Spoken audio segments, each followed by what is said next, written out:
So today's lesson starts chapter 10 with volume of rectangular prisms. So in other words, think of we're measuring the space inside of boxes. We're going to start you off with some vocabulary here, so I want you to write these down in your graphic organizer as I do. First off, defining volume. So volume is the space inside a three-dimensional figure. So it's the space inside a 3D figure. Okay, so get that written down. And then we'll talk about when would you use volume.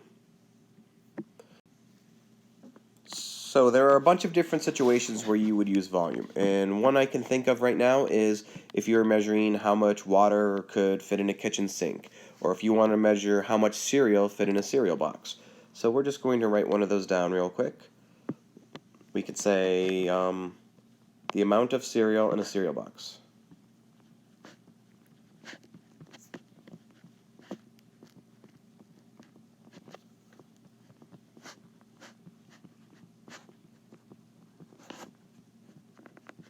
Basically, anytime you're looking at the space inside of a three-dimensional figure, you're talking about its volume.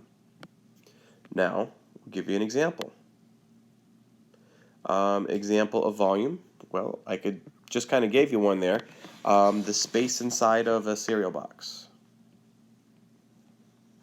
Or let's say instead of a cereal box, let's say the space inside of a tent. That would be volume. And a non-example, I'm going to think of a non-example, I'll think of area. So non-example would be wrapping paper for a present. That's not an example because we're talking about only the outside of a surface in that situation. Wrapping paper for a present.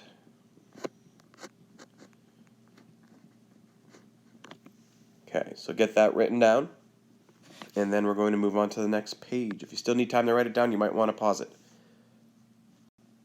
All right, we need to go through a lot of vocabulary on this page.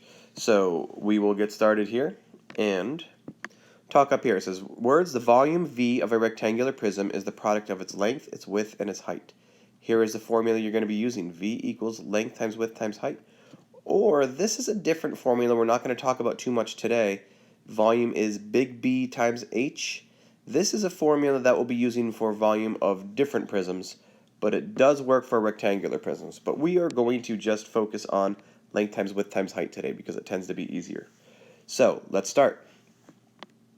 A three-dimensional figure has length, width, and height. Well, they are the three dimensions, length, width, and height, 1, 2, 3. So that's what makes a figure three-dimensional. A prism is a three-dimensional figure with two parallel bases that are congruent polygons. In other words, think of a prism like a box. Rectangular prisms has bases that are congruent rectangles.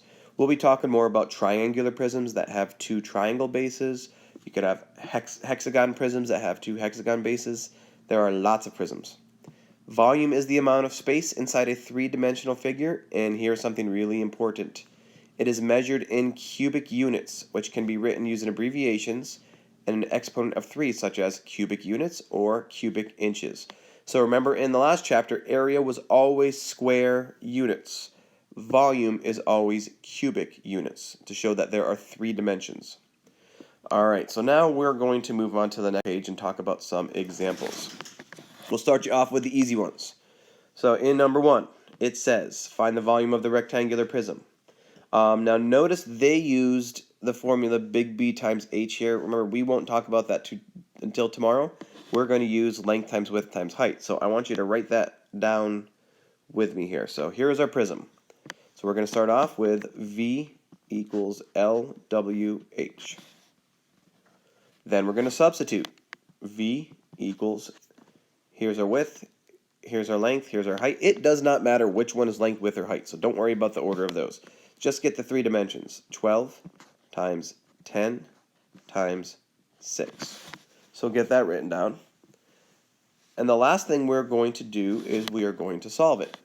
So you could use a calculator, or I'm thinking, I know 12 times 6 is 72. 72 times 10 is 720. And since it's volume, it's going to be cubic centimeters. Just like that. So that's how you're going to solve these problems. Pretty easy. Now, going down here, I'm going to have you try A and B, since I think these two are pretty easy. So do them. Make sure for each one you are showing your 3 steps here. This will be especially important when we do missing dimensions on the next page. So pause the video, do A and B, and then restart it to see if you're right. Go. Okay, let's start with A. Let's see if you got it right. I'm going to go through these kind of quickly, so hopefully you're watching. So first, the formula. Next, substitute. It's a cube, so it's 5 times 5 times 5. Last, solve. That's 125 cubic inches. Check your unit. Did you have cubic inches? Okay, we'll go over to B. Same thing. Formula. Ooh, let me put on the pen. Substitute. Remember, it doesn't matter the order you get these 3 numbers in. Last, solve. I'll do this mental math. I know 6 times 4 is 24. Times 10, add a 0. Cubic feet. Alright, so that's A and B, the very basic ones. Now when we go down below, we're just going to show you the same thing using a cereal box, and it's going to have some fractions and mixed numbers in here. Now as we go through it, they are showing you, in case you don't have a calculator, with multiplying fractions and bow tie reducing, but you're allowed to use a calculator, so I wouldn't worry about that so much. So anyway, in the cereal box, they have our dimensions, 8 by 12.5 by 3 1/4. So you write the formula. You substitute. Type that in, solve, and you'd get 325 cubic inches. Alright, so now, I want you to do problem 5. Make sure you do the 3 steps. Pause the video, do it, restart it when you're done. Go. Okay, let's see how you did. Formula. Substitute. It's 4 inches by 5 inches. Uh-oh, Lizzie's barking at the mail lady. By 8.5 inches. And then, you just have to solve. And if you type that in, I'm thinking, let me think of some mental math. I'm going to pause it real quick. I'm thinking it should be 170 cubic inches. Alright, if I messed that one up, make sure you let me know because I did that mental math. Alright, now we're on to the next page, which is missing dimensions. So, good news, just like in Chapter 9, we're going to write the formula, substitute, and solve, and you pretty much solve them the same way. So, in number 3, it says, find the missing dimension of the prism. In this case, they gave us our volume, which you can see right there. And notice it's cubic meters. And they gave us 2 dimensions, but we are missing that height. So I'm going to start by writing the formula. Volume is length times width times height. And then I'm going to substitute. Remember that 84 goes in for the V. The length, we'll say, is 4. The width, we'll say, is 6. And the height, we don't know. Okay. Then, we're going to simplify. We are going to simplify this 4 times 6 into one number. And 4 times 6 is 24. And I'm going to bring down everything else from above. Times the height, 84 equals. And last, I have to solve that multiplication equation. Divide by 24, divide by 24. That means the height, if you do 84 divided by 24, is 3.5. So it would be h equals 3.5. And remember, it is only height, so do not use cubic units. It is just meters. All right.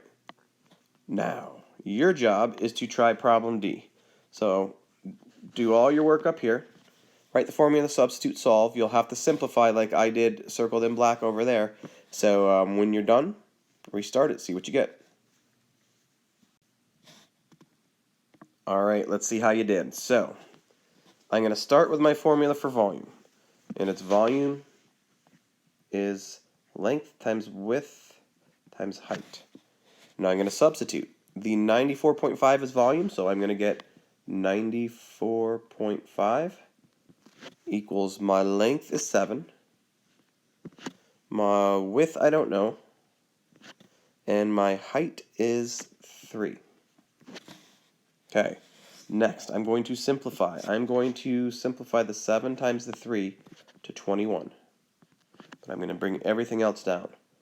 Times W, 94.5 equals. Last, solve it, divide by 21, divide by 21. And if you do that, you get your width is 4.5, did you remember your unit? Kilometers. Not cubic kilometers because it's only a dimension. Alright, if you have any questions, make sure you ask me. If you are absent, I'm sure you're doing the problems below. So I will be checking those when you hand in your absent work. Thanks, guys.